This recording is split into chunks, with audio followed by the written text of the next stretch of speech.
Good evening. What's that loud noise? That ruffling? I didn't hear it ruffling. I can hear it as well. I've been my fan. That's your fan, is it? It's close again today, and I'm not feeling very well, and I'm hot. So. Oh, Daniel. You're always hot, Dan. I know I'm hot stuff. Look. Senorita is blushing. Oh, Emma's there. Hi, Emma. Get a room, you lot. Hi, Emma. Hi, Emma. Lovely to see you. Lovely to have you here. So, how's everybody been? How's everybody? Has your week been good? Yeah, so far so good, really, I suppose. Jolly good. Glad to hear it, young man. Yeah. What about you, Lois, and young Vivian? Oh, I'm all the better for seeing you, honey bunch. Most people say that, and who am I to deny it? My husband was good on Sunday. I saw my husband. He's good all the time. He's a good lad. He's going a bit grey now, but he's 67 years old, so he's allowed. Viv is what you would commonly call a silver fox now. Let's get this going on. He's not grey, he's a silver fox. That's what they say. Well, like your beard. Like my beard's a white fox. Hi, Belle. Hi, Belle. Hope you're well. Hi, Belle. Oh, no, not on your own. Mind you, if you're going to be on your own, the pub is the best place to be, I think. Yeah. I hope you're doing well, Belle. I hope you're doing great. We were just chatting earlier on before we came on about a Saturday night and how much we enjoyed it and your company. I was going to say, Belle, great work Saturday. Really good. Really good. She worked hard. Yeah. She did. Really, really good. Really enjoyable. Couldn't think of two more people, apart from you guys, that I would rather be out investigating with. It was very, very enjoyable and very, very nice company. So, Vivian, how was your weekend then? So it was busy. So we went out Saturday on the investigation. Sunday I was watching Adamant. Monday was my first trip to the doctors to show me how to inject myself. So was it? Yeah, so I'm now injecting myself, and I'm suffering a little bit from the new drug, if you like. But it'll take a while to get into the body and flow. So you'll be all right. Once a week, I start injecting. I inject, so it's all right. It's only once a week. Is it like one of those big needles? Is it like the small ones that were all pretty much? It's just, well, I have to attach the needle. It's a pen type thing, but it's only a small. It's really fine, and you don't even know it's going in. They call it, is it like an EpiPen or something? EpiPen, yeah. EpiPen thing. Yeah. And it's got your, what's it called in the pen itself? Yeah, your the juice, isn't it? The juice is already. The juice is already in there. Hi, Rosie. Hi, Rosie. Hi, Rosie. Is it not like there's one that's slow reacting and one that's fast reacting? I'm just going with the flow. Going with the flow. I guess it's like any medication that your body's new to. You're going to feel uneasy to start with, aren't you? Until you get used to it. But it would be interesting to see. Now I'm taking that, how that affects me with the ability to commune with spirits and to commune with spirits, or how it affects me. How do I perceive things? How do they come in? A very good point, because you don't know. The change to the body and the change to your whole molecular structure could really make your change towards spirit. It could make it be positive or negative, couldn't it? I guess, depending. But you're quite. Bella said EpiPen is for anaphylaxis. You're quite right. Yeah, mine's not an EpiPen; it's an actual injector. I've got to inject. Oh, an EpiPen's for nuts and stuff, isn't it? If you're allergic to. Mad people. Mad people. I should have one. You don't use it to inject your nuts. No, it's a nut allergy. Not listening to that type of thing, Jamie. Listen, Jamie, what you do in your private time is none of my business. I don't want to know. He's a sadist. Nuts and needles down there. So tonight we're supposed to be talking about. I'm putting my fan on. I'm giving in to the fan. See, I've given in to the fan. We're going to be talking crisis apparitions. Dan's face. Look at his face. I've got a couple of things that I'm really, really intrigued with. One's more of a story that I was told in an investigation, but I'll get into that later. But it's bloody interesting. So do you want a real life one that happened to me? So my brother had some heart surgery, and it was a simple surgery to replace valves in his heart. He's had it before, and bearing in mind, my brother is barely 45 years old. Okay, so he's quite fit and healthy, quite a young man, and he goes in for this surgery, and he kept saying to me before he went in, Viv, I'm a bit worried about this one. Viv, I'm a bit worried about it. I was like, oh, no, you'll be all right. Don't be stupid. You've had it before. You know, you'll be fine. So he said, I'm going to say goodbye to you now in case I don't get the opportunity to do it again. And I thought, oh, shut up, you know, as you do. Anyway, long story short, he died on the operating table. And they did his best to bring him back. And after 8 hours of trying to sort him out, they towed him up and they put him on a life support machine. And he was on a life support machine for a week. And the family were called to the hospital because they were going to turn the life support machine off to see if his organs would manage without being on the machine. And it was going to happen on a certain time. And so we all raced to the hospital to be there by this time, but we got caught in some traffic on the M25. We got off by Heathrow Airport, and my mum was dying to go to the toilet. So we stopped off in a McDonald's car park. She ran in to use the toilet while we waited in the car. And it's at that point I heard my brother's voice say to me, "It's all right. I'm safe. Don't rush. Take your time. Don't rush. I'm already gone." And he told me that, and I heard his voice. He's got a very distinct voice. And I thought, oh, like, did I just imagine that? Yeah. But I actually heard his voice saying, "Don't rush. I'm already gone. I'm happy. I'm all right where I am." So as soon as my mum got into the car, my phone started ringing, and it was my brother's wife, my sister-in-law, saying that they couldn't hold on any longer. They had to turn the machines off. And sadly, he did pass. And I said, "Yeah, I already know." She went, "You what?" And I said, "Don't worry." I said, "We'll get there as soon as we can." She said, "Drive safely, don't rush." She said, "You will be able to go in with him." She said, just take it easy now. Don't be putting your foot down.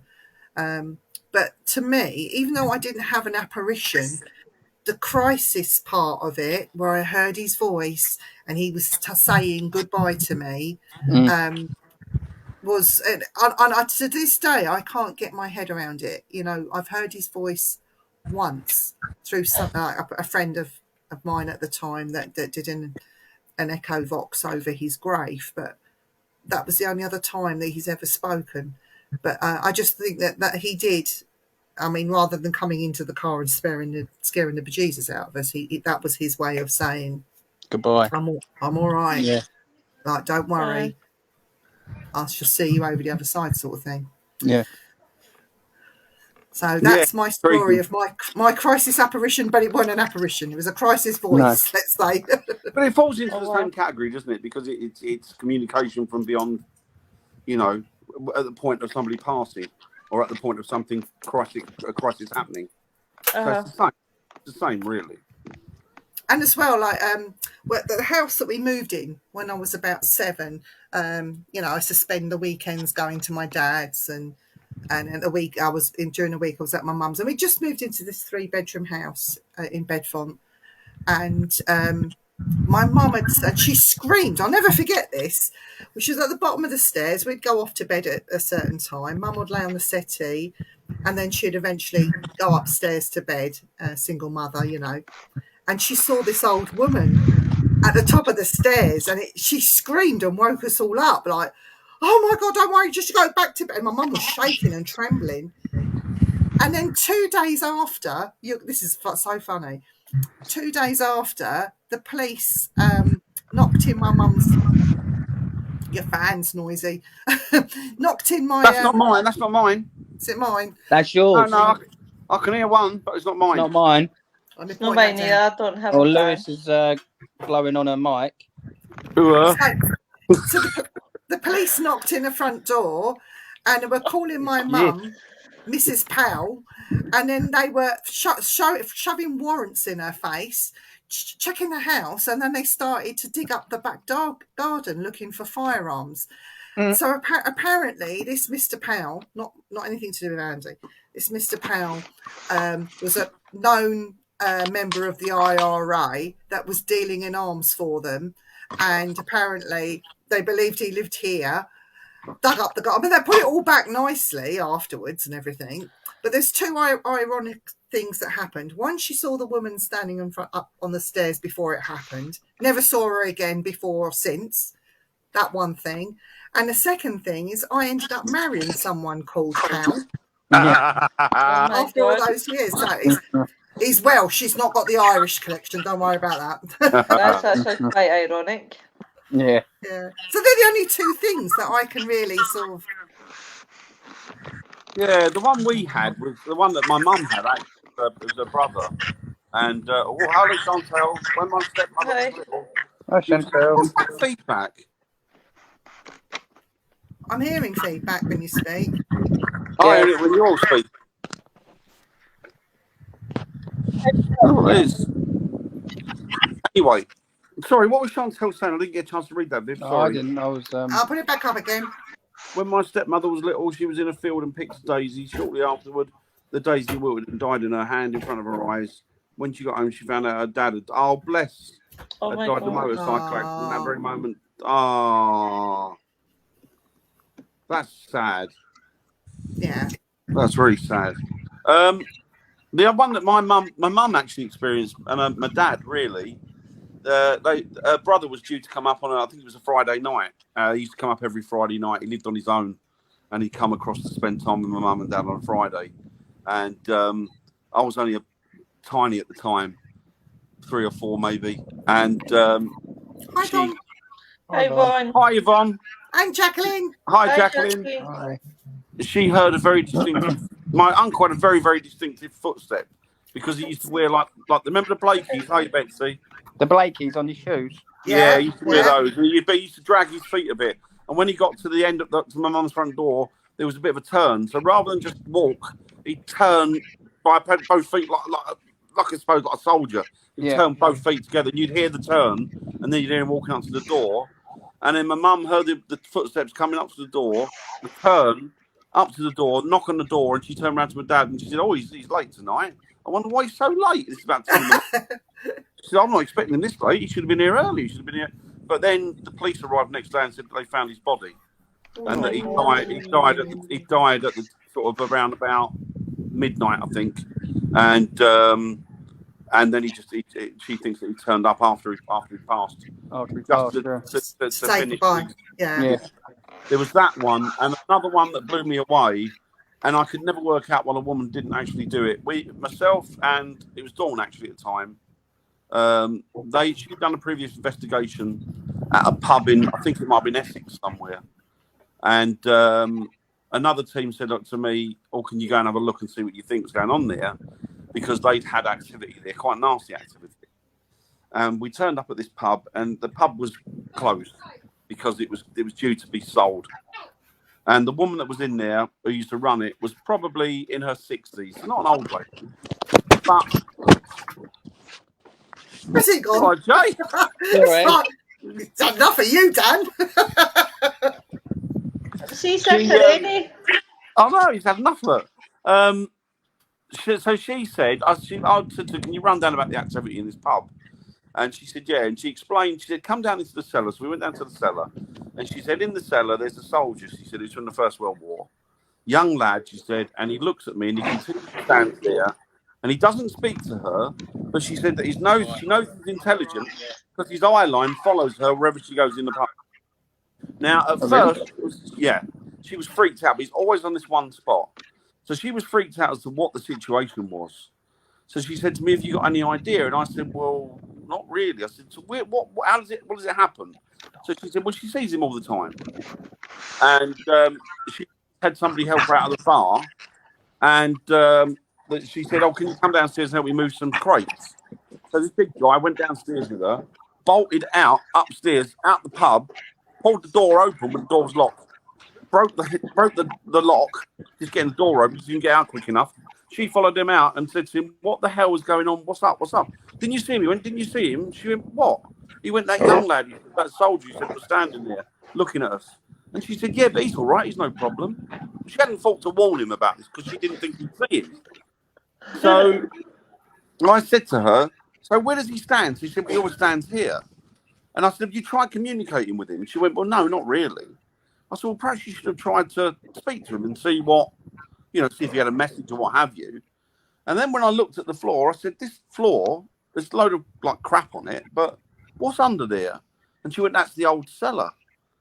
I said, "Well, have you thought about looking down there and seeing if there's because something down there might be significant to this soldier, and he's trying to get your attention. So that, like, look where I'm standing, look what I'm doing, because he never moved from that spot." And she said she would, but I don't know whatever happened with that. But that's what I thought. Now, whether it was a crisis apparition, I don't know. But it was an apparition that seemed to want to get a message across to her. Yeah, it could be. It sounds like a crisis to me. It does, doesn't it? It sounds like he's hidden something, or something of significance is there, and he wants us to find it. Maybe finish his story or whatever. I don't know. But it was interesting. I've seen on the internet, Dan, quite a lot. I mean, whether these stories are true or not, that you see photographs of car crash scenes, and then you see the apparition of the person walking away from the accident.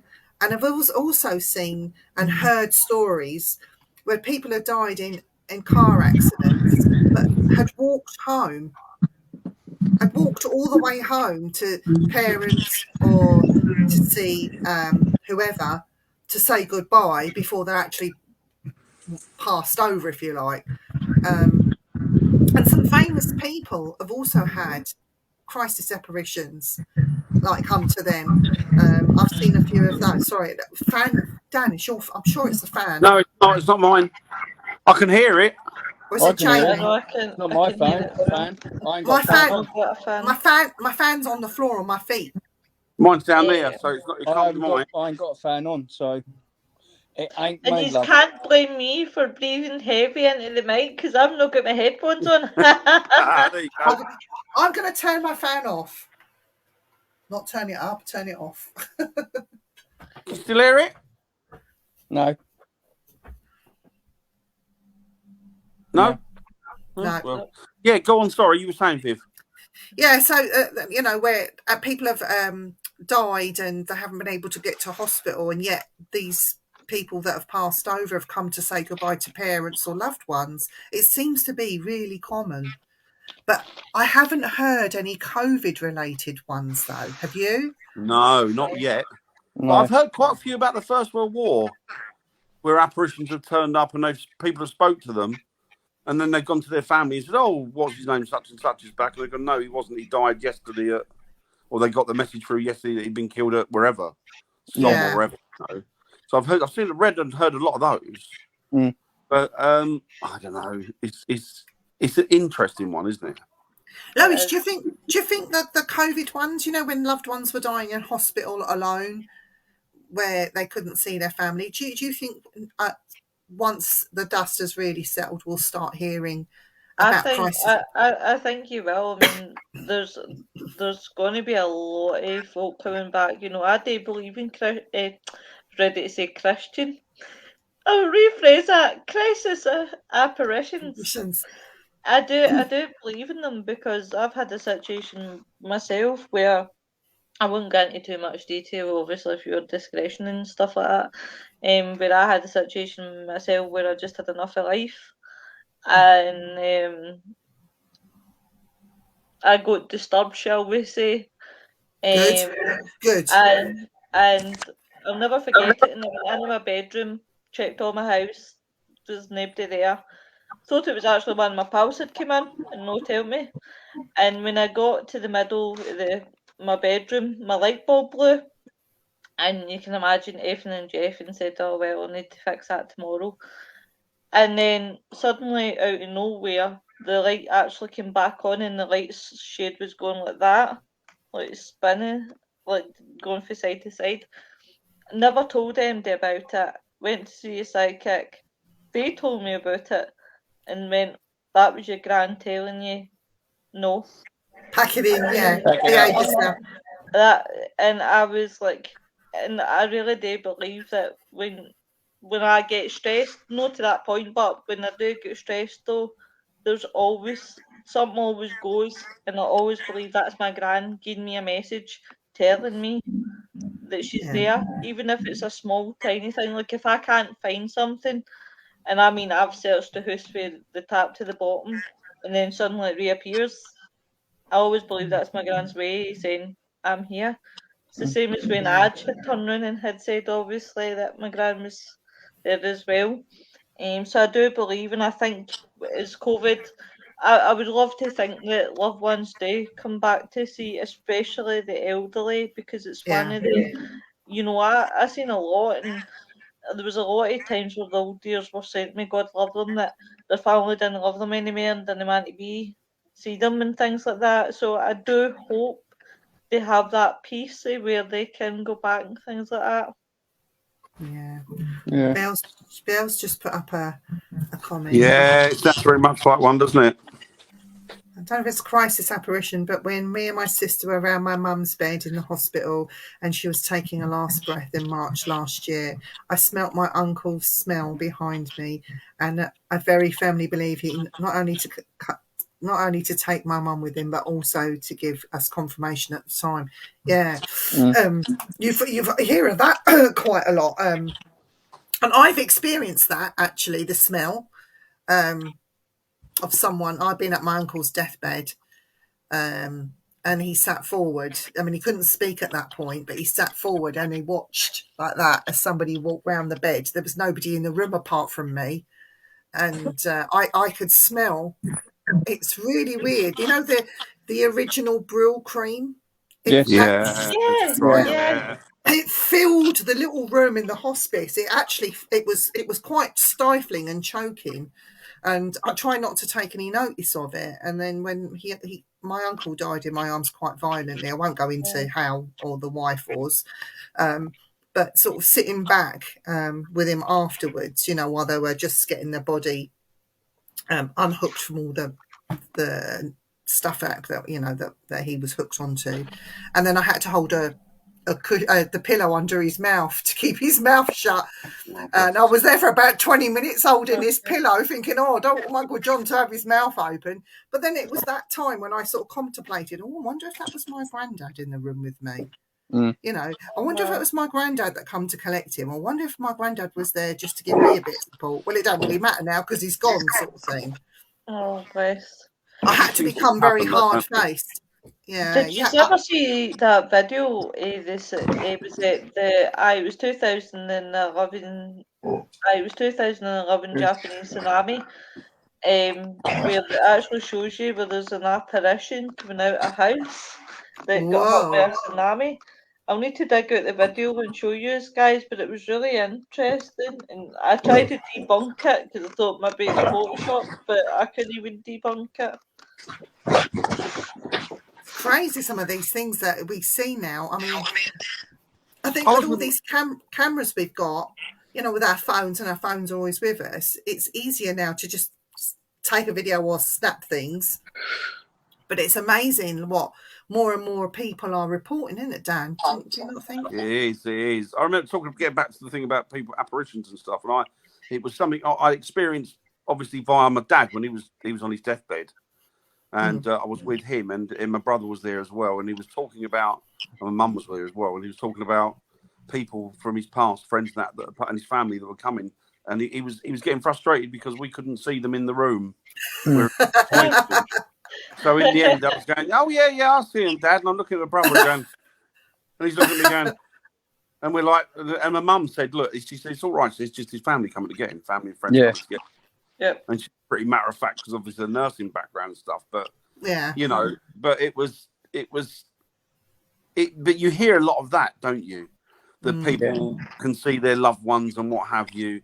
And of course, trying to be scientific, I thought to myself, well, is it because the brain is becoming starved of oxygen? You start to hallucinate, and when you hallucinate, you start to go back to a period of time that you were happy, and then I'm thinking, well, I don't know, because why would it be particularly people that have passed already? Why would he not be seeing other things?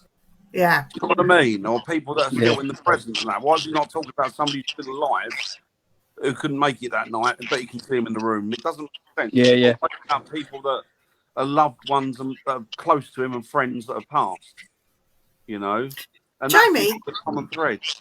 Do you think, like, old people's homes, and especially when you've got old people with dementia? Yeah. And they'll claim they'll have had all these visitors come in their room. And it's not necessarily like dementia, like bad dementia. I don't want to say bad dementia that are beating people up. I'm just saying, people that are close to the end have dementia.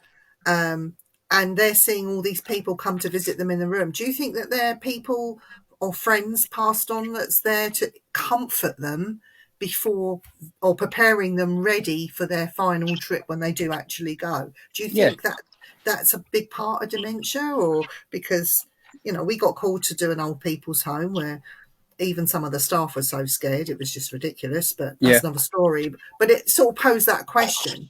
Yeah. That's the one we done for Dickie. Yes.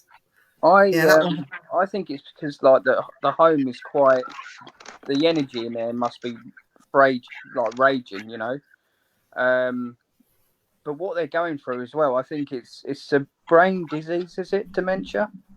Dementia is basically, I work with dementia and Alzheimer's. That's what I do. I work with severe dementia and Alzheimer's. Well, I work with all types, mostly dementia and Alzheimer's. How I tell people to think of dementia is basically a good advert, by the way, guys, that I did see that I never ever thought of it until I seen this advert. But it's basically like an orange. You think an orange, and when you peel the orange away, that is basically what the brain is doing. The brain's actually shrinking. I should say Von would be an authority on this, actually. Yeah, what does Von say? Von's worked with a lot of them. I don't think there is there dementia. They still lose. But Von put a very, very good thing. Can I put this up with? Do you mind? Yeah, put it up. I've witnessed a lot of that when I was doing end of life care, which is exactly. Von would have seen an awful lot of that, I would imagine. Yeah.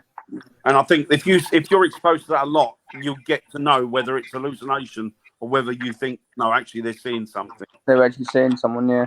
That's why I always believe that people with dementia see a lot more than what we see, because there's sometimes where they've resorted, well, they always resort back to childhood fact. They always ask where their mum and dad is.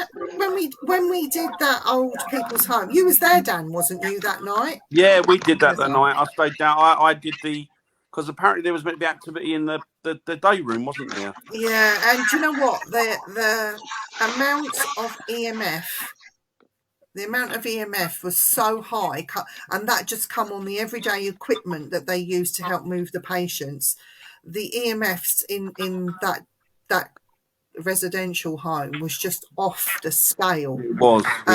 So I don't know whether that had something to do with it as well, but clearly, like, patients with dementia were having visitors and were actually seeing loved ones and from childhood and on all sorts coming to visit them. I've often heard of it described as well as dementia. It's like one foot in the grave and one out. So you're kind of not in this world or the next. You're sort of between both. In between both. At a certain stage, and it makes me wonder: are you dealing with the people that are still here physically, but spiritually they've already more or less hopped the fence, as it were? Yeah. So are you dealing with people that are in between or not? I wouldn't know because I've not worked in that environment. But it's an interesting aspect to look at, I would think. It was quite weird because it was a working care home. So while the patients were asleep, they had their doors open. We had to be very careful and very quiet as we sort of moved around, so they didn't know that we were there. It felt like an intrusion. I don't know about you, Dan, but I felt like I was intruding and shouldn't be there. It felt. Do you know what? I've done 2 of those places now. 2. One was like residential flats, but it was the building, the hall, and the day room. Again, there was a lot of activity around it. And you're right. It felt like I shouldn't. It felt almost like a bit like a vulture. Yes. I felt like I shouldn't have been there waiting for something to happen, and it was like these people are in their last. It felt a bit disrespectful, to be honest. Yeah, no, I bet. It felt like I was like you're waiting for somebody to pass so that hopefully you can get and it's not. Yeah, I don't know if I'd do it again, to be honest. It felt, I mean, we were there to help people. We were called in, asked to do it. We didn't go seeking it. But when we were there, I mean, oh God, Dan, I remember being in an empty room opposite, and the doors were open. Our door was open, slightly ajar, and the lady was in the room opposite, and we could hear her calling out to us, asking us for help. And so we had to go and get the nurse to go and help her. So we didn't know what she wanted, but we couldn't go in there or do anything because you know we had to act as though we were invisible. But it was heart wrenching. Which is why getting away from it, I've got a total and utter respect for people that work in that environment. Because I think you've got to be special people. See, if I had £1 for everyone that told me that they couldn't do my job, honestly, I'd be me and Dan would be off to the Bahamas. But do you know, I'll tell you a true story what happened, guys. One night I was on shift and dealing with this lady, and I had put her to bed. And usually by the time I got everybody to bed, it would be say about 11:15, 11, just depends on how the night goes. Sometimes it could be later, sometimes it could be earlier, just depends. So this one particular night it was a drug check. So the two nurses were up at the top of the end of the unit where I worked, but that night I get put in the opposite because it was like it was one big long corridor but 2 units, if that makes sense. So I'm supposed to be in the left hand side of the unit, right? But this particular night I get put into the right side, but it didn't matter anyway because if the buzzers went, the carers used to go and answer both sides, so it didn't really matter what side you were on.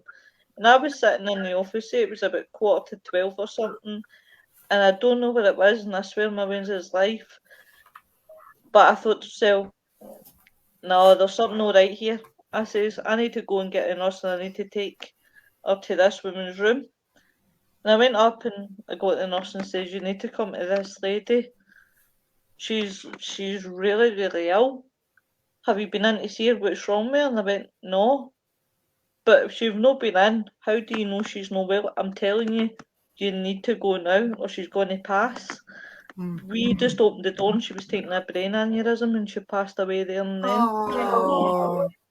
But to this day, I still don't know how I got that information that I needed to be in that room. It's always freaked me out. Yeah. So was she on? So she wasn't on her own when she passed, or did she pass before anybody got there?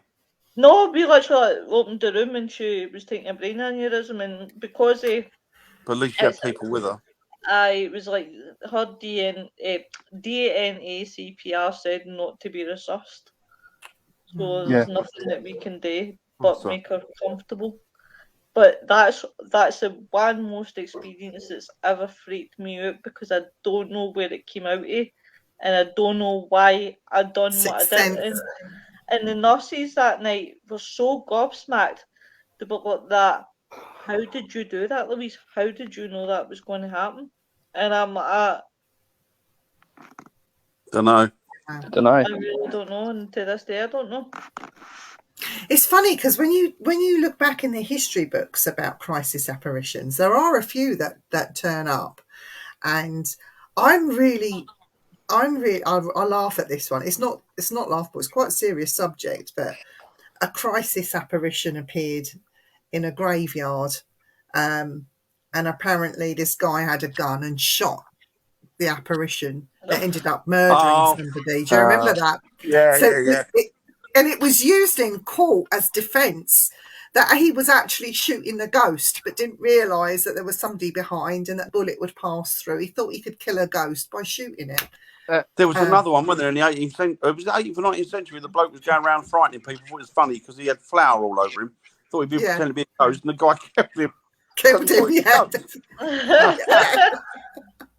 But yeah, so these are like what I've read up in and around London. These are like really old Victorian. There was this ghost. I shot it, and the bullet passed through and hit somebody, and he died. So he was trying to save himself from the gallows. I expect it was a cover up, and there was really no ghost. But see, that's another interesting thing, Vivian. What do you think of this? The thing that when you look back sort of at 19th, 18th century, and even beyond that, I mean, sort of I suppose the earliest part will be 18th, 19th century. Why were there more prevalent sightings and more interaction with spirits then? Why was it? Well, I mean, it was an accepted, done thing that they were seen all the time. They were interacted with. All of a sudden, why did they become sort of absent from our presence? Didn't one of our kings saw the apparition of his friend come to him on his deathbed and told him he was dying? Do you remember that one? I can't remember that one. I'll have to look to see which one of it was. It wouldn't surprise me if it was the one that went quite mad. But he said that the spirit of his best friend came to his bedside and told him he was going to die, and then he did. So there was that one, and that was monarchy, British monarchy. The spiritualism movement was quite big back then, though, Dan.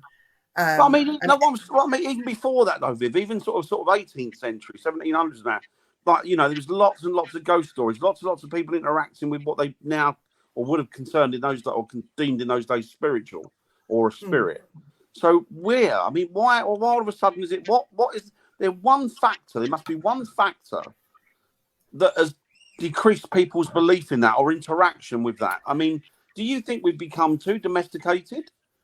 That we've moved away from our natural element? I think it's changed. I think we've evolved because rather than having the ghost stories now, we've turned into ghost hunters. Yeah.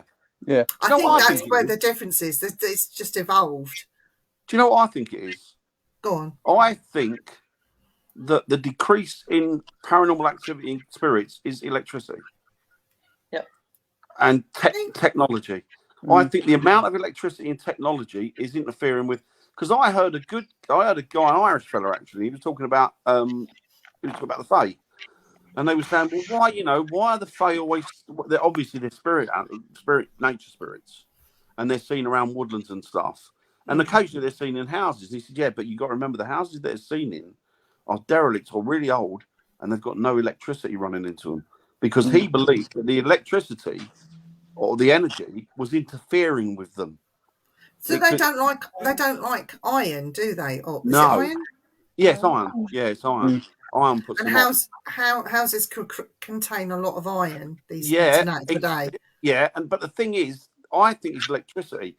When I've gone into places where people said, "Oh, come and investigate this," you'll go into it. If it's a pub and there's lots of machines in there, you'll get nothing. You're not going to get nothing, are you? Because the electronic fields around the machines.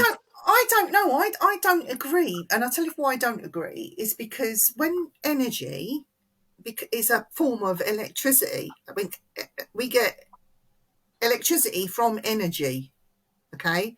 Spirit is like energy. So I don't think the electricity would be the issue. I think there's something else is the issue there. Maybe the equipment, or we're not looking properly anymore. I think it's electricity. I think electricity is, rather than feeding energy, is depleting it, or it's mixing it all up so you can't detract one thing from another. I mean, I think it needs looking into. Places that seem to have no electricity whatsoever seem to have a lot of activity. But I've noticed, though, ghost hunters today talk about energy rather than spirit, that the spirit actually doing the haunting. So ghost hunters today will say, oh, I feel this, I feel that, or we're getting this, or we're getting that, through the spirit boxes and all that. So that's not what we should be looking for. No. We should be looking for the actual apparition, when it happens, how it's happening, what type of apparition is it. We're not doing that anymore.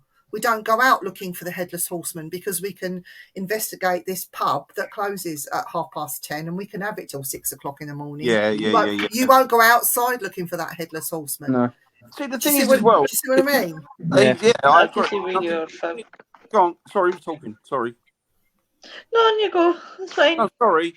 I was just thinking that but people say, well, you can catch EVPs. EVPs are pretty straightforward to catch. But then thinking about it, is that because it's a low volt of electricity that we use in voice recorders, whereas when we use cameras, it's a higher and stronger rate? I don't know. It's all supposition with me. But like with the cameras and that, I reckon it's to do with the mirrors as well. They're high intense mirrors, aren't they, in the camera? Some of them are. So they will pick up the high definition of the spirit. Or, as Von says, Von, actually, yeah. Von's right. Could it be that electricity is interfering with us and Yeah, not but- them? But again, you're talking about energies and not the actual haunting. Who cares about the energy? Yeah. Like you could tap into my energy and I could outwardly be saying something. You could pick my telepathic voice up on your voice recorder and you've got a nil and voice. Yeah, you're hearing something that sounds A-class, which could be me doing it without you realising it. Do you know what I mean? Rather than looking at actual hauntings, like, I'll be honest. But you see, to me, spirits are energies. I'll be honest. I have gone and done ghost hunts and helped people with issues and problems in the past, but I've not actually done any proper ghost hunting where sighting of Headless Horseman, sighting of that battle in that field on this day, you'll see a battle. I've not done it. Yeah. You know, the real old fashioned that have come down through history. Oh, if you go to this graveyard on this month, you're going to hear the rattling of chains, and you'll see a woman jump off the top of the roof. I've not gone and done those. Do you see what I mean? Because I'm being more interested and focused on doing the other types of ghost hunting. Yeah, And it's an interesting subject, isn't it? Yeah, I'll definitely. The only thing you like we're crazy odds now is dogging. Yeah, but Dan, we've got to go back to that. What's dogging, Dan? Because I don't know what that is. Dogging's near barking. It's near barking. It's near barking. Oh, that dogging, sorry. That's where the dog man hangs out. A dogging man, yeah. Yeah. I knew it was Dan all along. I was just waiting for the proof. So, but yeah, I agree with Von. Could be right. It could be interfering, depleting energy. It could be all sorts of things. Yeah. I think. And as well, people don't know their equipment. They buy. Oh, Dan, you get me onto this. They buy a piece of equipment. Oh yeah. I've got this fantastic piece of equipment. Can't What's wait it to do? use I that. don't know. Right. So they don't know how to use it. 2, they don't They don't investigate the piece of equipment. They don't find out the negative readings, how you can fake it. No. Like, none of them do that. Will it go off if I stand this close with my mobile phone? People take mobile phones into investigations, and even on flight mode, they still interfere with your equipment. People don't know what an what EMF is and how to read the EMF. They don't know what infrasound is and how that can affect. Like, let's be honest, Viv. How many people turn up at a reputedly or allegedly haunted property and do what they call a baseline check anymore? None. But you walk around the building. None. I remember going to one and the guy, well, what are you doing that for? I went, well, it's all applicable. It's applicable to what's going on. We used to do it all the time. And I went, right, there's energy wires running across there. They're thick, they're cables, so they must be holding quite a voltage. Right above the roof of this building that's haunted. And then you've got a cross-reference one coming across, another one coming across that way. So the amount of energy off of those being fed into that building is phenomenal. Yeah. And he asked me, well, what does that matter? No, I totally get that. This is a ghost hunter of many years standing. Wow. What's that, mate, then? Yeah. Do you know the only It's team? haunted and you thinking it is.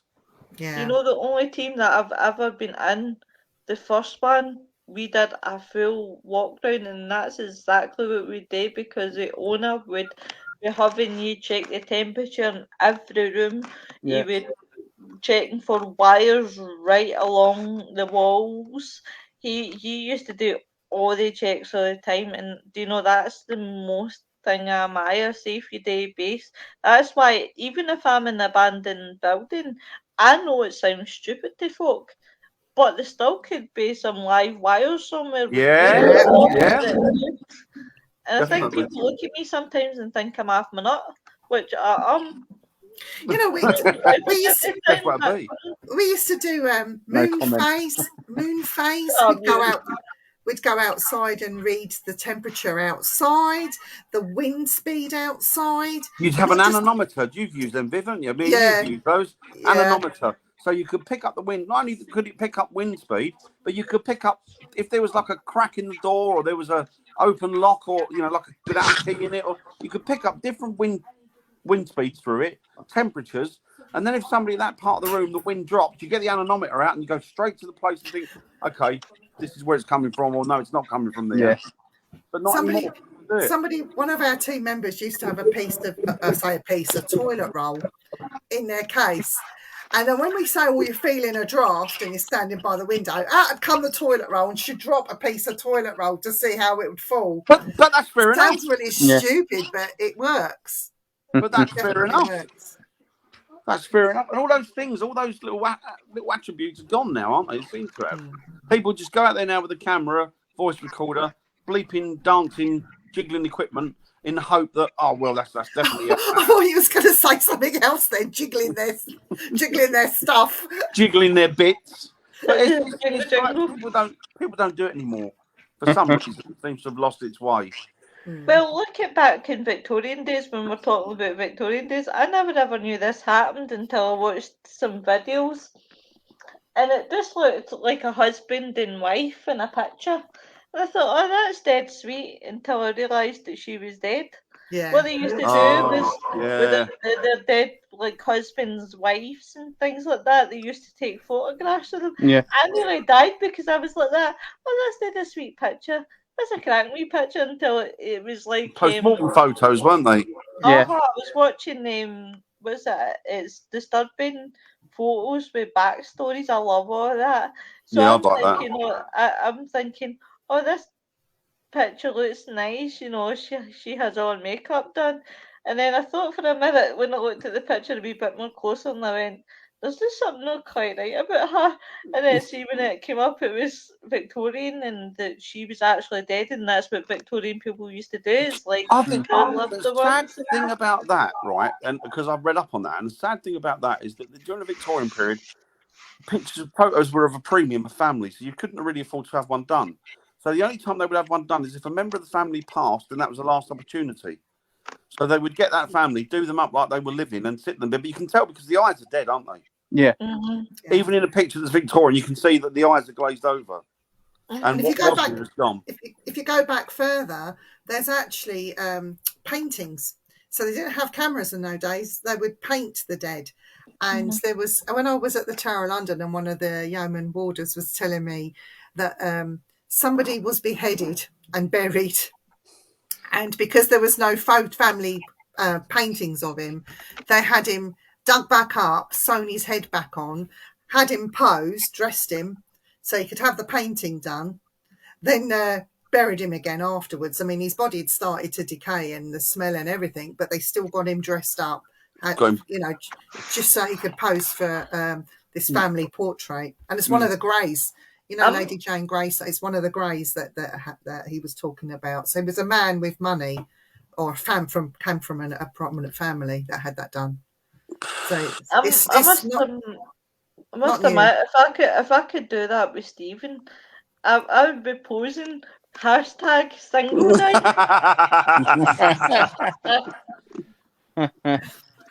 But yeah, it's amazing. But as for crisis apparitions, I think it's nothing new, and I think that it's something that we are, as individuals, we're always going to experience. I think whether they're personal to us or whether we see stories from other people and stuff like that. And I know if I have any consciousness and I can physically do it, if anything happened to me and my boys are not around, I would have to go and say goodbye to my boys. That would just be my my thing. Not that they would take any notice of me, but I'd be going saying, see you later. I'll be watching over you. Oh, wouldn't it be good to turn up to your family and go, I wasn't talking bollocks all my life, was I? It would be, yeah. This is for you lot.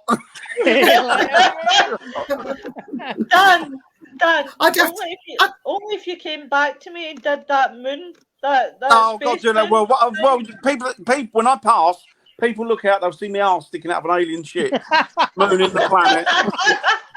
With a little alien, a little sign saying, moon, goodbye, moon. Look, I've got the camera at the end. Do you know what? Dan has already said he's coming back to fart in the faces of people that he didn't like. Ghost poos. Ghost poos. Big plasma poos right in their face. Jamie's lost it. But it's interesting. I can see the headlines right now.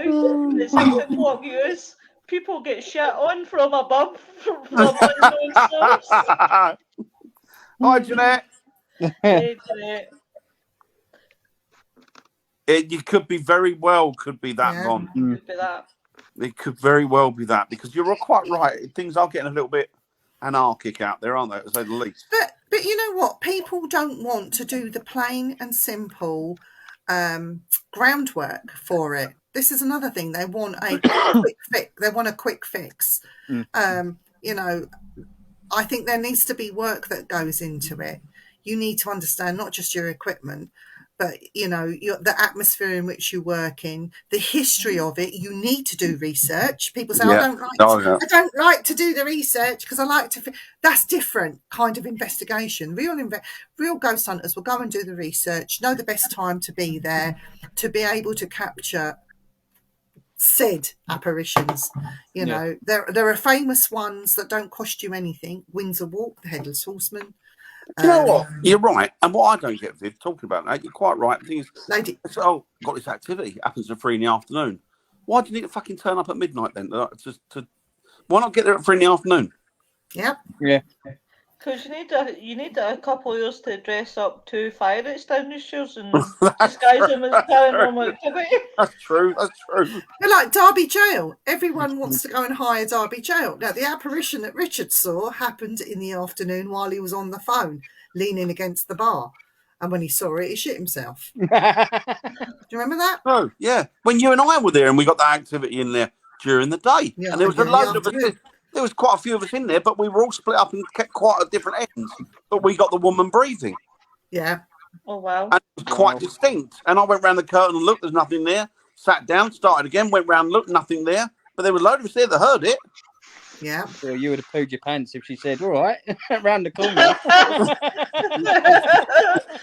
She says, come on, big boy, round the corner. All depends on what she looked like. But yeah, it's surprising. It is surprising. Like these ghost hunters, they really don't have. We're old fashioned, aren't we, Dan? We're old school. We're dinosaurs now. Oh yeah, but you know, and again, looking for dinosaurs. Why is there no ghosts of dinosaurs? How do you know there isn't? Because you're not looking for them. Yeah, exactly.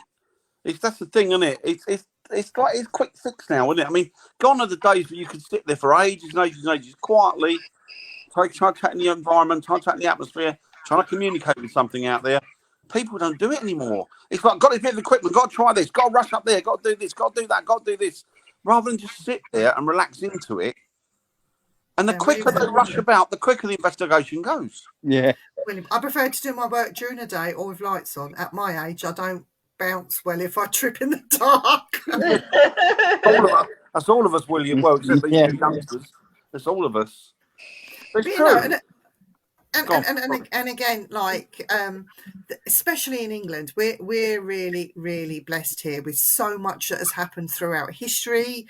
Reported ghost sightings. Oh, the British Isles is right with it. We are so blessed. I mean, even to the cryptid side of things, we have so much going on, but people are not interested in looking at that. They just want to, I want to go and do Derby Jail at night, and have it till 4 o'clock in the morning. They're just blinkered, and you know, and if that's what they want to do, that's fine. That's fine. But you're not gonna. I mean, that you've seen Faye, Dan. You've seen other strange and weird and wonderful things, and you have to keep going back. We have to document these things and try and get to the bottom of what is it we're actually seeing. Why? When? Is it because of weather conditions? Is it the same thing once a year? Is it crisis apparitions? What the hell is going on? Definitely. They've gone are the days as well when you got teams that we got paranormal investigators, and they would go to one say, right, okay, like for example, Harry Price, for example, pulled that one out of the ear. But you find a building and you're right, okay, lock that down. I'm going to investigate that for 2 years. Yeah. And I'm going to have a team of people in there 24 hours a day. They don't do that anymore, do they? No, they don't. And then they go, well, he got loads of activity. That can't be right. But it could, because it wasn't just him that logged it. There was other investigators. Everyone else logged it as well. And it was done over a long period of time. You know? That's why, I did an investigation over a year. we'd look it down for a year. It was an old monastery, old church, really.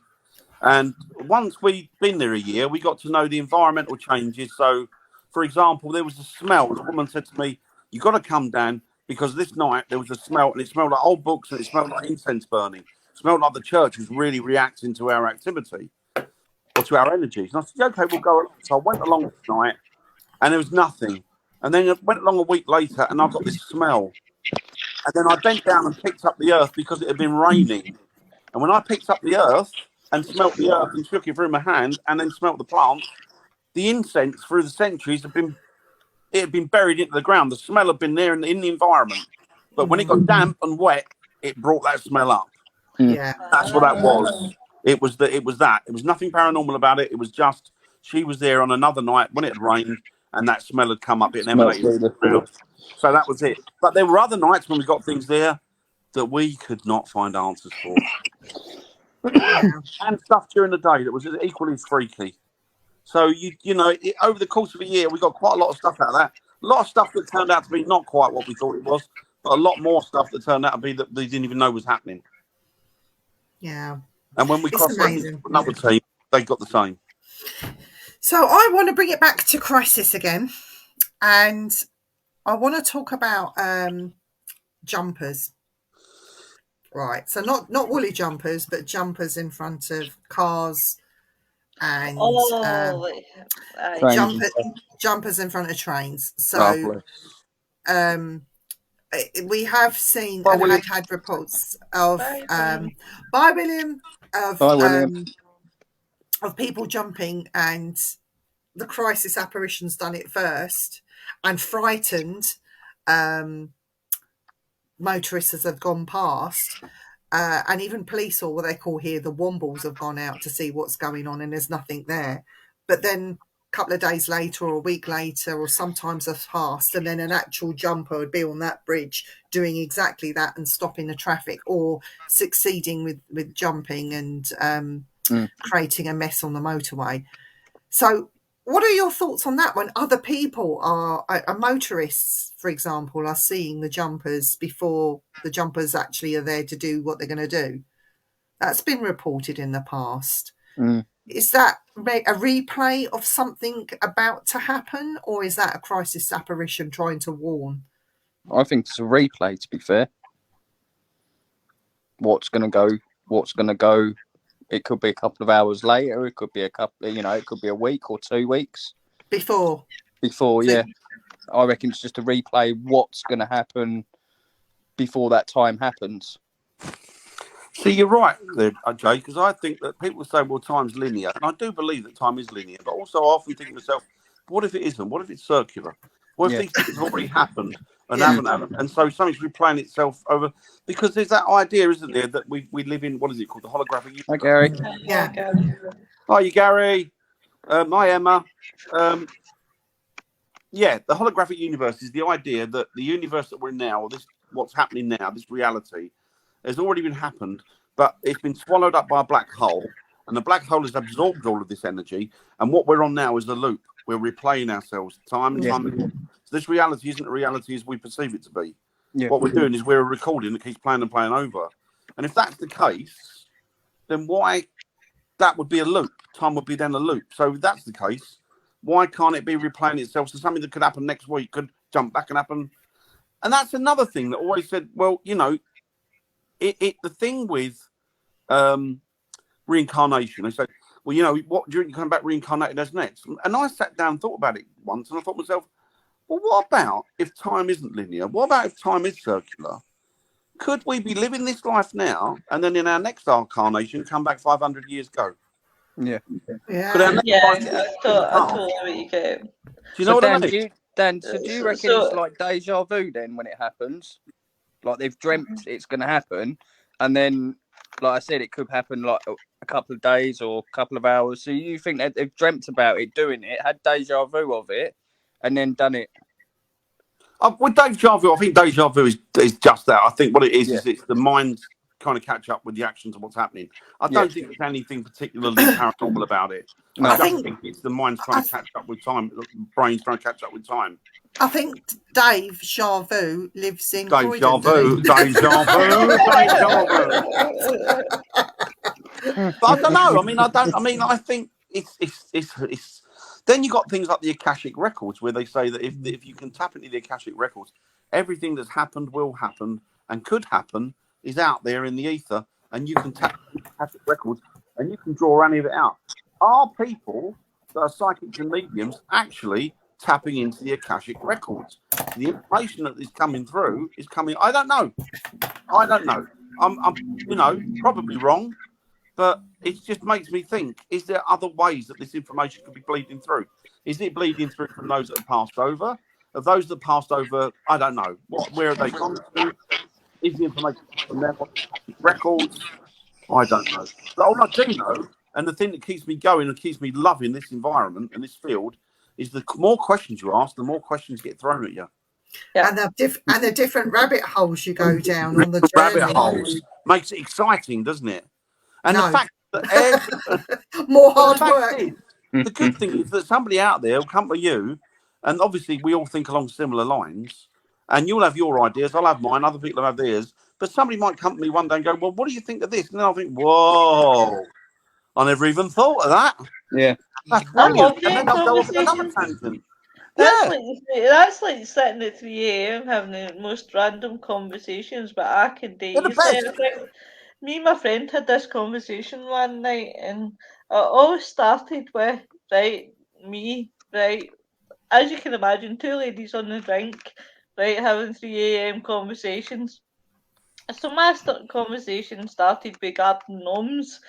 You're going to laugh, but I'm like, why is garden gnomes out all year, right? Why they no got jackets, poor wee souls, right? So then they started with the whole random conversation, and that's what we started talking about. We were talking about death and things like that, and like what happens, what do we come back as, what would we come back as? And as you're saying, Dan, it's the random conversations I love having. I would love to come back as a tiger. I don't know why, but I would love to come back as a tiger. And I do believe there's probably parallel universe rather than this whole heaven and hell nonsense. Yeah. I would love to come back as a Bigfoot, purely so I could stand there, and you know how they shout and it's really loud and frightening. Yeah. So go and shout in somebody's face in a car park and just quickly run away. Just scare the shit out of them. That'd just be brilliant. What about you, Joe? What do you like to come back as? Probably knowing me, I'll probably come back as a pigeon, or because I've shot so many pigeons, so I'll probably come back as a pigeon and get shot myself. I don't know. I would have said you would have come back as a sloth. Oh, yeah. I love you. Nothing's glad on the side of the wall. I agree. He's a sloth now. Never mind about coming back as one. I will help you across the road. Don't worry. Drawn out, but watch dark. The dark. I'll tell you what. I'm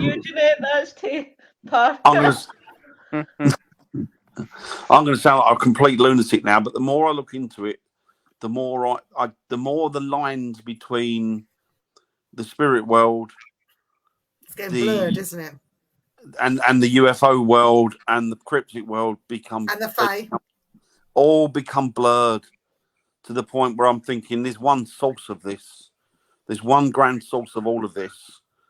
And these are all like the strings to the web that go off of each other in different directions, but they're all interrelated on some level. Some level, yeah. Well, Ad did a very famous, he was talking to us about his thoughts, and he did this like dot in the middle and then the circles around it, and I love that. I think some of that's got to come into play where you go into the next dimension, you choose whether to stay, work, or come back or go on, and so it depends on what freedom of will. So it depends. You jump each dimension.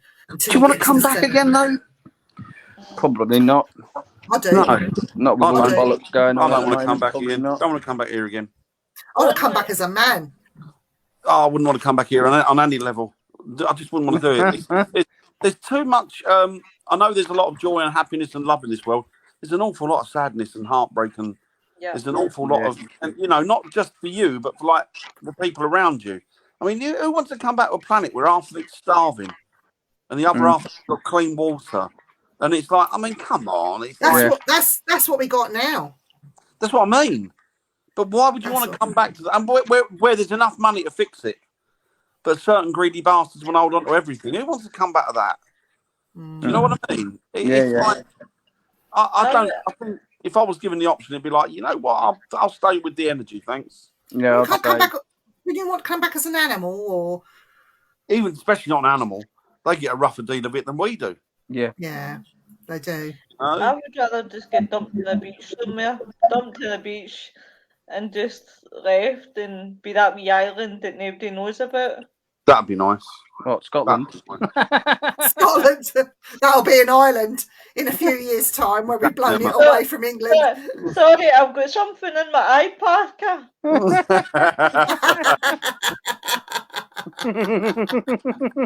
See, if I had an island, your visa wouldn't be welcome. You wouldn't even get that. Go on the Isle of Chipper, you'd be all right. Oh, you'd be let in, Jay, but they would never let you out again. Let me out, no. You would be a slave. Oh, I'm partly there, so yeah, you're all right. You'd be driving Miss Daisy. Yeah. But yeah, there's a lot. I shouldn't be too curt because there are an awful lot of good. There are more good people in this world than there are horrible. Yeah. Just unfortunately, the horrible ones shout the loudest and get more to say. They're all in government, aren't they? Yeah, they are. Remember, we're not to see the G word because everybody gets cut off. Oh yeah, I can't say that word. Wouldn't it be a lot better if the world didn't have the G's? Yeah. Depends on what G's. Government. Can't say that word. You can't If say that the word. world didn't have any of, none of the world had those bastards, wouldn't it be a lot better? Do you know? I'm talking globally now, not just any particular country, the world. Let people do it. Ordinary people. I'm going off piste here because I found out over the weekend and I was shocked, man. So shocked that I'm going to have to tell you. I found out that Keir Starmer was sitting on the bench of, because he was a solicitor, wasn't he? He was a judge. He was. And he was one that didn't want Jimmy Savile. I know what you're going to say. Yeah. And I went, what? Yeah. Right. That can't do it anymore. Can't do any politics, is it? Yeah, let's be honest. They're all ones as bad as the other. It's frying pan into the fire, isn't it? With all of them. They're all twats. Was it no Lewis? I can't pronounce his second name, but it begins with a T.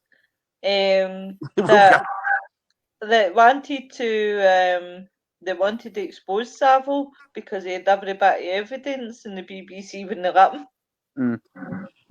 I think John Lydon. He called him out. He called him out, didn't he? And he in all through the 80s he was saying, "Oh, Savile's a nonce," and all, and then they were saying, "Oh, the Sex Pistols are doing their usual thing," but he actually called him out for what he was, and also a few others. Oh, and that Jimmy Savile, he was a right wrong. Was oh my god, perverted things, but we weren't allowed to talk. That was it, wasn't it? Yeah. Love that bloke. Jim, I won't say it because I was going to say Jim will fix it. Oh God. Yeah. And the other one, can you guess what it is yet? Ralph. Yeah. He did I couldn't believe that. He did the paint of the Queen, didn't he? He used to do a program. He used to draw all the cartoon characters, didn't he? When I was growing up, and then I was like, well, I couldn't believe it that he was a nonce. He used to go to all the spiritual and the fairs that I used to go to collect all my crystals, and I saw him there once when I was there with my son. I was like, "Oh, Damon, go and stand near Ralph." I told me about this, Damon. Yeah, I made him have his picture done with Rolf Harris. And today, my son says, "I can't believe you made me have a picture with Rolf Harris." He was telling you about that on Saturday.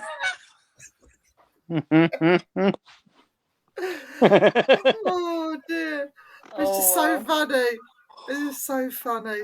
I think Dad should run for mayor for 2020. I'll be the worst. Do you know what? I'll be if I was the mayor. Do you know what I would do? I'd go. Do you know what? This is your community. Get on with it how you want. Stop being stupid. Stop fighting over your different colours and your different religions, and just get the fuck on with each other and just enjoy it.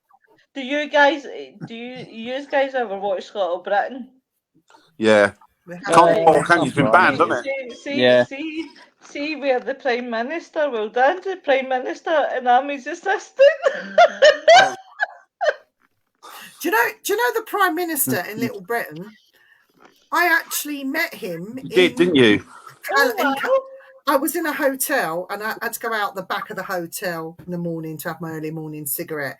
And they make you walk so far and stand by the bins. So I'm there having my cigarette every morning. Anyway, this man comes up, pulling his suitcase along behind him. And he stood right next to me and he says, "Oh, look what lovely weather we're having here." And he spoke so posh, like posher than the Queen. Like his English was really posh. And I looked at him and I said, "You're fucking joking, mate." I said, "It's so hot here. And apparently it's hotter in Vegas where I'm off to next. I don't know how I'm going to cope." And I was swearing and being right common and everything, smoking my cigarette. Not like you, Viv. Yeah. And he said, "Are you on holiday with your family?" And I was like, "Yes." I said, "The husband and the son and 2 sons are in the hotel in the room getting showered and whatnot." I said, "I've still got yesterday's clothes on." I said, "I'll just put these on quick so I can come out and have me fag, And then his taxi arrived and he sort of gave me a hug and sort of wished me well and said, "Have a great time in Vegas," and got in his cab, drove off.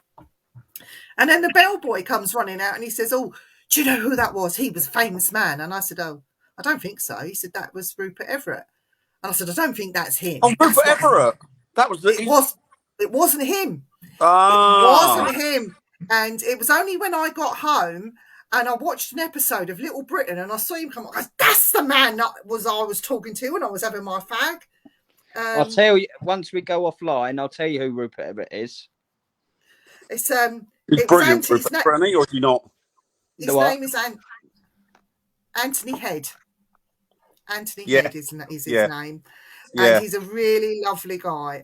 He's posher than our Queen. He speaks better. He's very well spoken, yeah. He's got in between us, isn't she? Yeah. And he's a really nice man. He'll talk, it sounds to me like he'll talk to anyone. If he can talk to me, he'll talk to anyone. I don't know who he was. Just an actor, isn't he? Just same as any other job, isn't it, really? Yeah. No different. No. I must admit, David Williams, I would love to meet David Williams. He just cracks me up. Would you go ghost hunting with him? Oh, God, aye. When you go down to the woods today. Well, would you really go ghost hunting with him? You wouldn't get much ghost hunting done. No. I know, I would behave. Wait, no, am I talking about David Williams or Dan? I don't know. Way! Both of us, me and David Williams. Hey! Yes. Who would you like to go ghost hunting? If you had one celebrity you could go with, who would it be? Comedian. It's got to be comedian. Anybody you want. Do you know what? I reckon Lee Evans would be the one.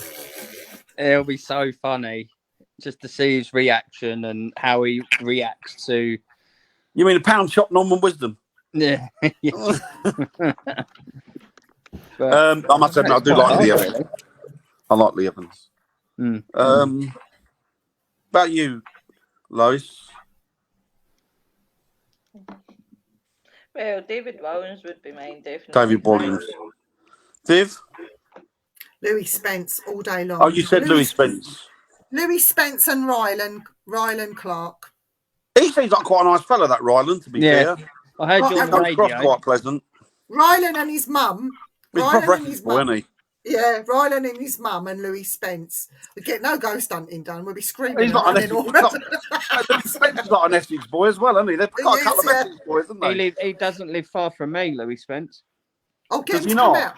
No. He's already come out. Yeah. No, come out ghost hunting. Come on, you go, man. We'll take him somewhere really scary. What about you, Dan? Well, who would be yours? Don't say Harry Price.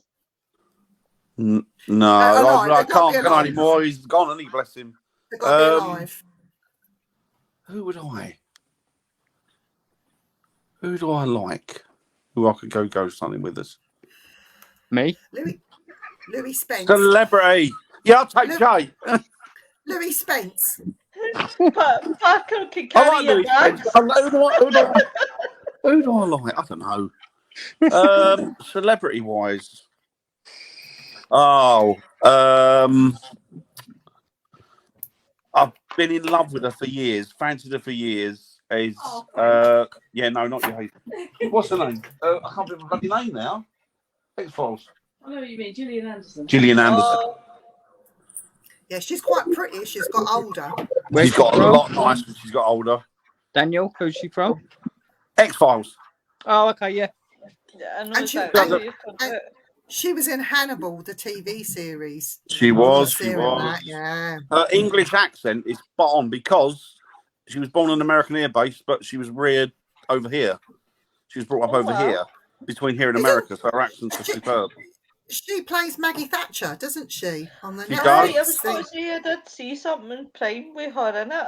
She Yeah. played Miss Havisham as well in Great Expectations, the Dickens novel. That she was absolutely superb in that. But as she's got older, you're right. She's got really nice looking. She's got older. I must Do you know admit, She's got to be getting on Oh. for 60, isn't she? Must Got to be. be, isn't she? Got to be. Slice Well, the alone, X-Files will when I come out seen in the him. 90s, didn't it? Yeah, so she must be. Yeah. She must be. But I think she's stunning. Mm. I think she's. Do you know what I'd like to see? Where we are the ghost hunters and our partners don't. I'd like to see Lois is Steve, you're Hazel, my Andy, and Jamie's Nikki. We'll push them all together and say, right, now you ghost hunt this building, and we will sit back and watch you on the CCTV and laugh while we're in this room and just see what they do as non-ghost hunters. What about? With one stimulation, can we leave mine there? Is that okay? He's a nice lad. Leave him alone. He's a nice What if we got all of our partners on to do this one week called Not the Ghost Hunters, and how it pisses them off what we do and how we carry it? Oh no! Oh no! We wouldn't have no viewers. I know. and Gary's just said something funny. Can I add Sharon to the list as well?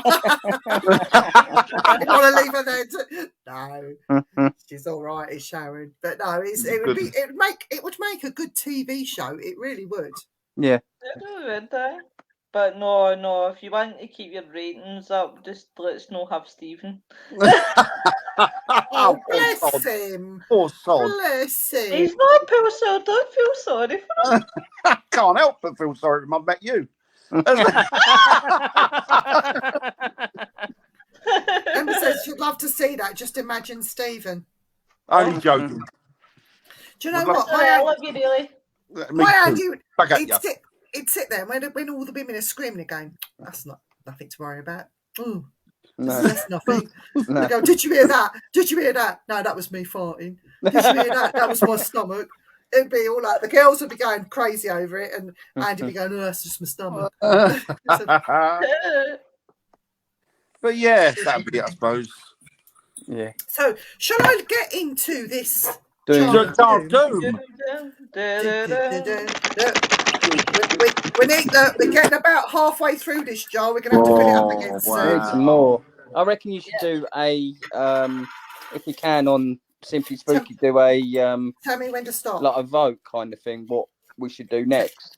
Lois? Tell me when to stop. Tell me when to stop. Right, hang on.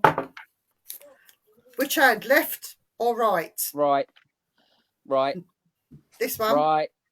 This Yeah. one. Right. That's my left. Oh, yeah, my right. The one in the middle? I don't know. Right. Haunted toilet. You know what? That Oh, You'd be really? surprised. that you'd be surprised at that. Really? Yeah. Does that include having ghost shits where you stand up? Yeah. I have come across so many of these haunted toilets. It is just unreal. I started Yeah. laughing, but I've been in one, and I'll tell you next week. But that, it did rather. The haunted toilet thing is very real and very scary. Interesting as well, actually. It's interesting. I'm not speechless. I don't know what to say. So I'm just smiling, kind of nodding, agree. So next week we'll talk about haunted. I'll write it in my list. Haunted Gary toilets. says, "Trust you, Parker. Only you can pick haunted toilets." Yeah. Cheers, Gary. It's true. So when I need to research this one because I've actually got a suggestion, but I'll tell you offline. A suggestion for an idea for the show. Shall I put it? Do you want it for Simply Spooky's show on a Friday, or do you want it for this show? On the things, do it on because it's Things Network. I'll stick to Friday because it's quite a subject, and I don't think it abides with the Things Network ethics, even though we've been effing and jeffing and giving each other's fingers. Right? Do you know what, Jeanette? I would stick to Friday. Fair enough. More common than you think, Jeanette. More common than you think. Yeah. Haunted toilets is seriously. It's a serious. It's a serious subject. I think haunted toilets. It's a subject. I've heard people mention it before in passing and stuff, and even on TV. But it's a subject that people haven't really done anything about. Yeah. Which is interesting. There's a haunted toilet in Derby. And you know this, Dan, because I say to everyone, stay down this end because I'm leaving all the doors open. Oh yeah, you've said about it. And I will not close the door. And somebody very famous happened to walk past and did a double take, saw me on the toilet, and they said, "Oh my God, I can't unsee that." I said, "Well, I did warn you to stay up this end. You didn't listen. I am not locking these doors for no one because it is a real big fear." But we'll go into it next week. Definitely. But that was an interesting one tonight. I enjoyed that. Thank you very much. Yeah, so did I. All you guys for coming along. And this week, listening and interacting. So Wednesday, tomorrow night, we have Gary Bradfield on Simply Spooky. Perfect. And then on Thursday, Lois was what we're doing on Thursday. Thursday or Friday is it now? Friday. Sorry. I'll tell you off there, and then you can let me know if it's all right or not. No, sounds good. So it'll be Friday night fun with Mr. Bones again, playing his tunes. Mr. Bones. I'm booking already. Come on, Friday. Mr. Bones. Oh dear God. Well, we got a little bit of time left, so do you want to say anything else, Jamie? No, I'm all right. I'm good. You're just chilling. And it's a really interesting night. I really enjoyed it tonight. No, I'm enjoying these more and more. I think. Sorry, stop moving stuff about like Pickford's outside. Just broke up. Oh, bless him! Oh, bless him! Fox is cute. He's a cute little lad. Yeah, he's all right. Jury's out. Pushes your buttons. He's walking around with half a Lego box on his back like a tortoise.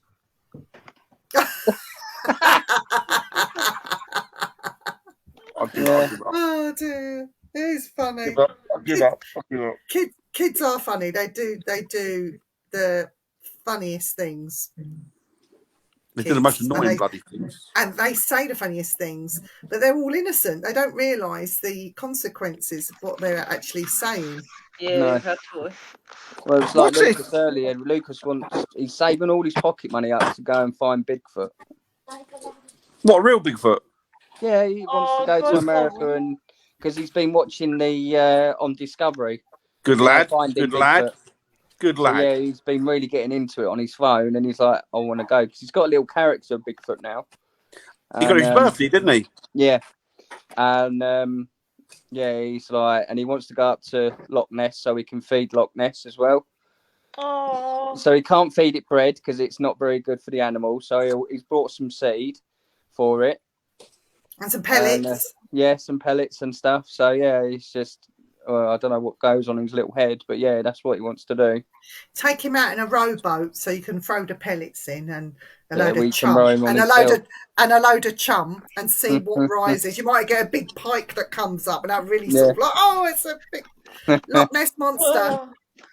But no, it's quite good how he's like saving all his pocket money up to go to America to go and have a look. But and you go know and feed what? Bigfoot. That's good because that's imagination and that's what kids need. Yeah. Definitely. That's good. That's healthy. Mm. Who's Jack Marrow? Well, Danny, do you I like think Jack Sparrow? it's Iggy Pop's but mate. That's Iggy Pop. Oh, I see. I see. But my Iggy Pop's a bit of a rock and roll star because his eyes light up. Oh, right, the skeleton. Ah. That is cool. So, has anybody got anything else to say for this evening before we go? No. Not really. Really. I was going to do a bit of more reading, and getting some more of my chapters down in my book. Oh yeah. Going. Because I'm writing a book of ghost stories, and they're all made up. None of them are real. So it's all total load of rubbish made up by me. But I'm basing my characters on people that I know, but I just changed the names. So I'm going to have to write one with Dan in it, one with Parker in it, and one with... you better Lois use my full name. I want my full name used in Yeah, it. so do I. No, because it's all going to be So made everybody up. read the book and go, I knew he was a lazy bastard all along. It said it in the book. That's what I thought. That But Parker is a lazy bastard. But Jamie has also given me the inspiration to write some children's stories about Bigfoot. And I am trying to get an illustrator called Tori to do all the pictures for me for each page in that book. So if I can get Tori on board, we will start writing together the Bigfoot stories and get them published. And because it's all because of Parker talking with Lucas about Bigfoot, I'll dedicate those books to him. Oh, that's nice. If we can get them done, because it all depends on illustration, because children like to see the illustrated works and not necessarily the story. So the work will be on Tori, but we'll see. We'll see what she says. I'm working on her. I'm working on her. All good. So other than that, I've got no other news apart from if you get the chance to see Adamant, go and see him. Where was I meant to ask you before we go. Absolutely Everything brilliant. you expect no more. Did you get to speak to him afterwards? No. Oh. I got because he's just gotten over COVID and he ran straight off. He even left before the rest of the band. But I did get a plectrum. I'll show you. So I keep it one in of my these? phone. I got a plectrum by his guitarist. Oh God, his guitarist has got a funny name. Scant Regard, his name is. Oh, and that's wow. what he used through the night, was it? That's a plectrum from Scant Regard. Was he using that night, Viv? No, it's one of his spares that he keeps on the microphone.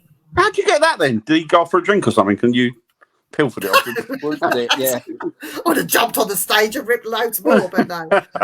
The thing is, because it's not Adamant, is it? It's more his band it's members, still part of it, isn't it?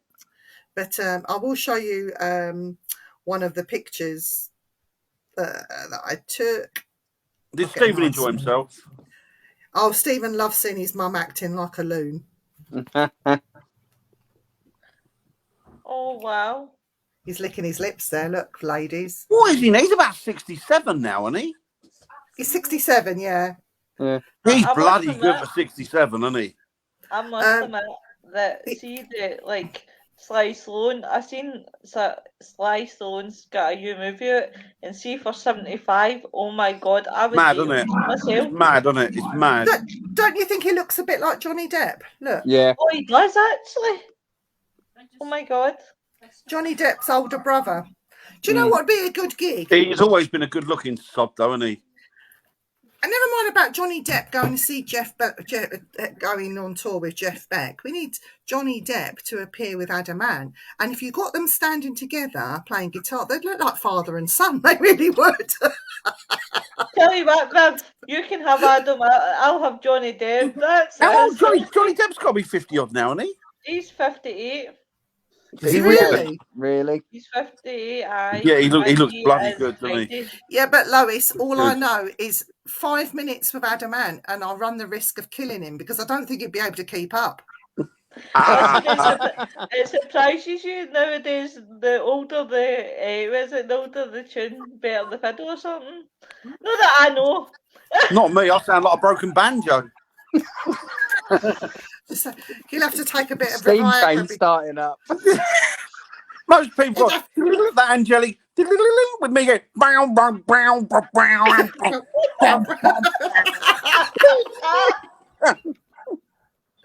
I've been like George Formby cleaning windows. When I'm cleaning windows, it didn't touch me. Oh God!